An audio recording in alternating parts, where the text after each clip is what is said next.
Olá, meu nome é Ana Lúcia Rubio e estou aqui com vocês para essa videoaula com o tema Descalculia, um distúrbio específico da aprendizagem. É fundamental aprofundarmos os nossos conhecimentos em relação a esta habilidade de representar informações por meio de números, não só para o nosso sucesso acadêmico, mas também para as várias atividades cotidianas, né? Como ver horas, estimar a passagem do tempo, realizar pagamentos, conferir trocos, memorizar endereços, telefones e até mesmo estimar riscos, ganhos e perdas. O domínio das habilidades matemáticas integra diversos sistemas cognitivos cruciais para descrever e explicar o mundo.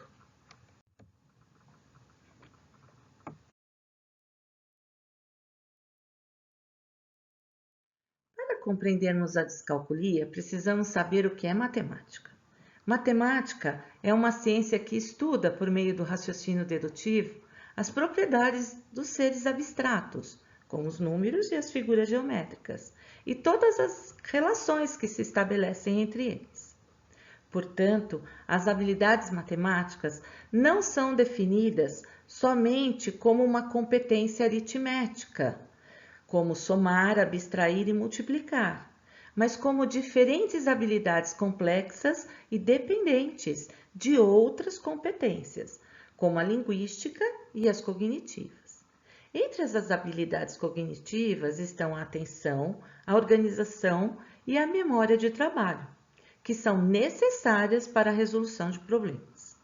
Há outras habilidades que se desenvolvem no início da infância, que não depende da linguagem, que é o senso numérico.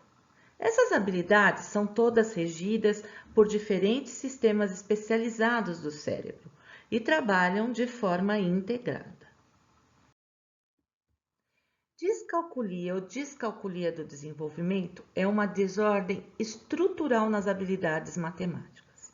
A palavra descalculia deriva dis, do grego, mal, calculare, do latim, contar, significado, contando mal. O termo descalculia foi referido primeiramente por Ladislav Koski em 1974, em um estudo pioneiro sobre esse transtorno, que está relacionado às habilidades matemáticas. Seus estudos revelam que a descalculia reflete uma desordem estrutural, de ordem genética e congênita, devido a uma falha na formação dos circuitos neurais ou na rede por onde passam os impulsos nervosos. Por esta razão, a descalculia não pode ser considerada uma doença, mas sim uma. Crianças com descalculia podem ter dificuldades severas para a aprendizagem de matemática, no desenvolvimento das suas habilidades visoespaciais e no desenvolvimento das habilidades socioemocionais. Há crianças com descalculia do desenvolvimento com déficits de origem genética, que são limitadas em relação ao seu senso numérico, e outras que apresentam o distúrbio de forma comórbida, ou seja, associada a atrasos do desenvolvimento da linguagem, como a dislexia ou ao TDAH. A descalculia afeta entre 2 a 5% da população e de igual forma, tanto em meninos como em meninas. Na descalculia, embora a criança reconheça os números, não consegue estabelecer as relações entre eles, montar operações e identificar os sinais matemáticos. Há uma falha de integração nos seus sistemas, verbal, visual e não verbal, impossibilitando a representação da quantidade. Além das questões neurobiológicas que predispõem à descalculia, segundo Shalev, em 2004, em um dos seus estudos, estão como fatores o mau ensino, o currículo pobre e a ansiedade matemática que podem contribuir para o agravamento destas dificuldades. No entanto, estes fatores não são considerados como as causas. Kosk identificou e elaborou uma classificação com 6 subtítulos da descalculia do desenvolvimento e afirmou que essas descalculias podem ocorrer em combinações diferentes e em comorbidade como outros transtornos, como já foi dito, dislexia ou transtorno do déficit de atenção e hiperatividade. Entre esses subtipos estão a descalculia verbal, que é uma dificuldade para nomear as quantidades matemáticas, os números, os termos, os símbolos e as suas relações. A descalculia practognóstica, dificuldade para enumerar, comparar e manipular objetos reais ou em imagens. A descalculia léxica, dificuldade para a leitura de símbolos matemáticos. Descalculia gráfica, dificuldade para escrever símbolos matemáticos. Descalculia ideognóstica, dificuldade em fazer operações mentais e para compreender conceitos matemáticos. E a descalculia operacional, dificuldade na execução de operações e cálculos numéricos. Segundo o Manual Diagnóstico e Estatístico de Transtornos Mentais, o DSM-5, descalculia é um distúrbio específico da aprendizagem e apresenta significativa dificuldade no conceito de número, em realizar operações matemáticas, na memória de operações aritméticas, na fluência e precisão do cálculo e no raciocínio matemático. Entre os distúrbios relacionados estão também a acalculia do desenvolvimento e a síndrome de Gerstermann.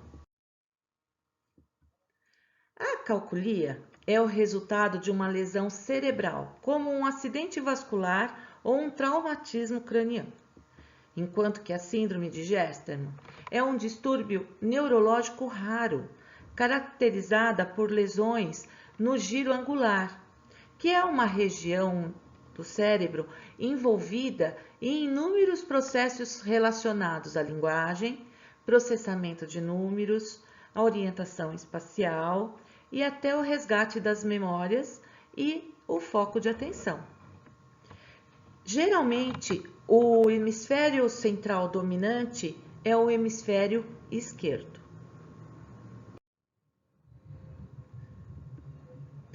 Diferença entre a descalculia do desenvolvimento e a dificuldade de aprendizagem da matemática. Clinicamente, a diferença se manifesta por meio do perfil das dificuldades aritméticas dessas crianças. Descalculia do desenvolvimento é uma dificuldade específica no processamento quantitativo, enquanto que na dificuldade de aprendizagem, ela pode ser causada por defasagens cognitivas na memória operacional, ou seja, no armazenamento e na manipulação das informações temporárias nos sistemas atencionais e visoespacial, bem como de um ensino inadequado ou uma má experiência de adaptação. Crianças com descalculia apresentam prejuízos persistentes ao longo dos anos, enquanto que na dificuldade de aprendizagem conseguem recuperar as defasagens com um reforço escolar. Como e quando podemos perceber este problema? Na educação infantil, já é possível notar alguns sinais de distúrbios, quando a criança apresenta dificuldades em responder às relações matemáticas, como, por exemplo, a relação de igualdade e diferença, pequeno e grande. Só a partir dos 7 ou 8 anos com a introdução dos símbolos específicos da matemática e das operações básicas que os sintomas se tornam mais visíveis. A sintomatologia que pode ser associada à descalculia. A descalculia apresenta-se associada a transtornos de leitura e escrita, né? Como nós podemos considerar aqui a dislexia, as disgrafias e as desortografias. As crianças descalcúlicas possuem deficiência no que diz respeito à organização visoespacial e à sua integração não verbal, ou seja, não conseguem distinguir rapidamente as diferentes formas, tamanhos, quantidades ou comprimentos. São crianças que falam muito cedo e possuem capacidade auditiva extraordinária. São excelentes em relação ao vocabulário da leitura e na habilidade de soletração. Possuem um distúrbio da imagem corporal e seus desenhos da figura humana apresentam uma grande desorganização. Apresenta também uma dificuldade com a orientação temporal, no seu tempo do conceitual e no seu julgamento com a passagem do tempo. Em relação às características da descalculia, nós podemos dividir em alguns aspectos. Em relação aos conceitos matemáticos, nós podemos identificar que essa criança ela não consegue entender a correspondência de um a um entre símbolos numéricos e os seus objetos. Também tem uma dificuldade em contar e calcular rapidamente. Dificuldade em aprender e memorizar os fatos numéricos básicos, como adição, subtração, multiplicação. Tem dificuldade em aprender estratégias de contagem de 2 em 2, de 10 em 10. Dificuldade em desenvolver habilidades para a resolução de problemas. Dificuldades em aprender as tabuadas, fórmulas e todas as suas regras. O vocabulário matemático é pobre e não conseguem fazer relações entre o que é maior e o que é menor. A sua estimativa também é deficiente em relação aos números e suas quantidades. E apresenta grande dificuldade nas unidades de medida e na hora de ler as horas. Em relação às questões visoespaciais, nós podemos colocar como característica da descalculia que essa criança ela tem uma dificuldade em entender as relações espaciais, direita e esquerda, né?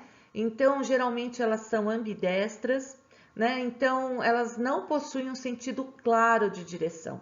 Em atividades que requer processar sequências, em desenvolver um sumário, por exemplo, dentro de uma leitura, de uma escrita, sinalizar na ordem direta.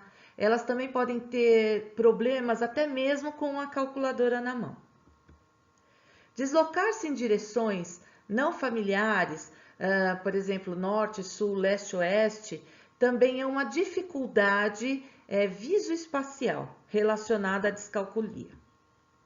Estimar corretamente a velocidade e a distância também é um fator crucial para essas crianças. Ler e interpretar mapas também é bastante complicado. E reconhecer quantidades numéricas, especialmente sem precisar contá-las, é bastante complicado para as crianças descalcúlicas. Em relação ao fator socioemocional, essa criança geralmente ela não consegue se sentir motivada e confiante. Elas têm dificuldades de participar de jogos, principalmente jogos de estratégias de tabuleiros, porque exige uma sequência. E na vida adulta tem dificuldade com pagamentos, cálculos, trocos, memorizar endereços. No entanto, essas crianças têm grande facilidade para outros tipos de tarefas, como aquisição da linguagem oral, escrita de poesias, lembrar de palavras impressas, entender figuras geométricas, grande criatividade, principalmente nas áreas plásticas. Ou seja, elas possuem um desempenho superior nas funções verbais, ou no uso da escrita ou da fala como meio de comunicação, e em relação às funções não verbais, que estão relacionadas a uma comunicação em que o código utilizado é a simbologia. O diagnóstico. O diagnóstico em crianças descalcúlicas é de fundamental importância. Caso não seja detectado a tempo esse distúrbio, ele pode comprometer o desenvolvimento escolar de maneira muito ampla. É importante chegar num diagnóstico rápido, de preferência com avaliação multidisciplinar, com avaliações de neuropediatras, neuropsicólogos, fonoaudiólogos e psicopedagogos, a fim de iniciar o tratamento adequado. Quando necessárias, outras avaliações adicionais serão solicitadas, como o oftalmologista, a psiquiatria, entre outros. É importante que o professor identifique em sala de aula o aluno que apresente essas dificuldades, que envolva o senso.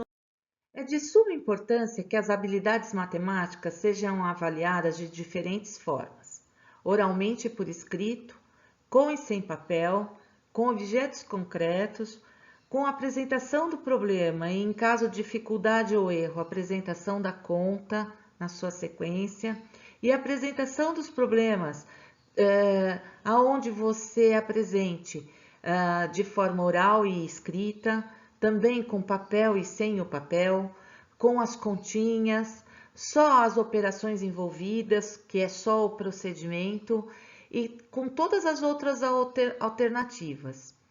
O professor precisa conhecer claramente como ocorre a aquisição dessas habilidades matemáticas relacionadas à noção de número e das atividades aritméticas simples. Bom, em relação às intervenções, nós podemos pontuar que para ensinar uma criança com descalculia, se deve ajudá-la a lidar com as relações quantitativas, ou seja, lembre-se, a criança não consegue compreender as relações de quantidade, de ordem, de tamanho, espaço e distância, além de não conseguir realizar generalizações adequadas das experiências que a levariam a compreender esses conceitos de número e de quantidade. Por essa razão, nós devemos dar prioridade às atividades manipulativas, materiais concretos para a compreensão desses conceitos e também para as operações. Precisamos compreender que as crianças, para poder entender sinais de operação, os professores e os profissionais envolvidos precisam trabalhar com os problemas verbais antes de estabelecer os numéricos e a aprendizagem de todos os outros algoritmos. A necessidade de exercícios para que a criança compreenda o significado dos sinais das operações e o vocabulário matemático. Há também de se atentar para o alinhamento e a organização dos números. Trabalhar a sequência e a organização destes números em um problema.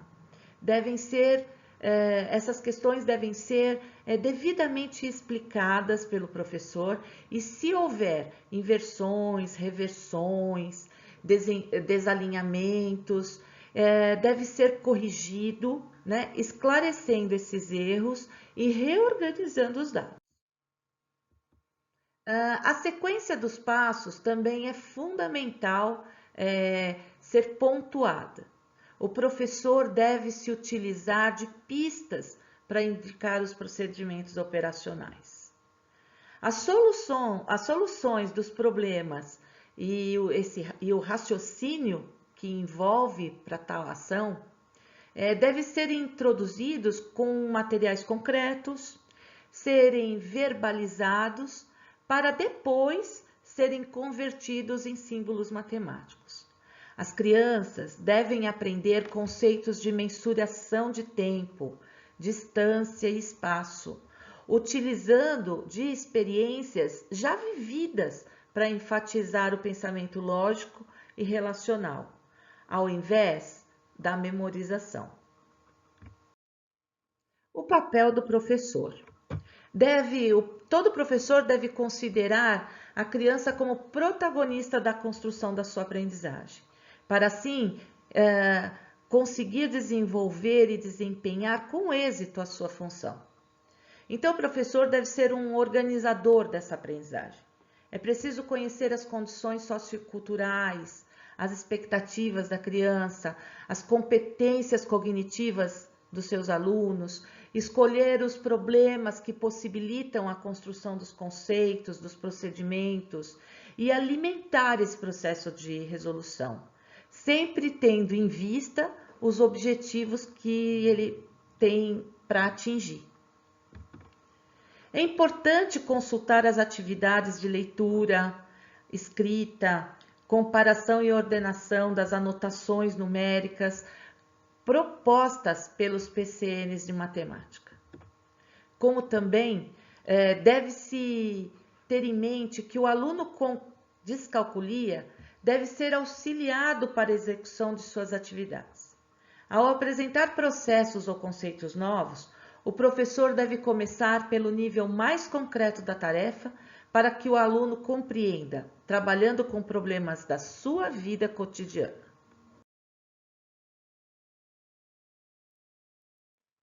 E aqui chegamos ao final da nossa aula. Espero que vocês tenham gostado. Muito obrigada.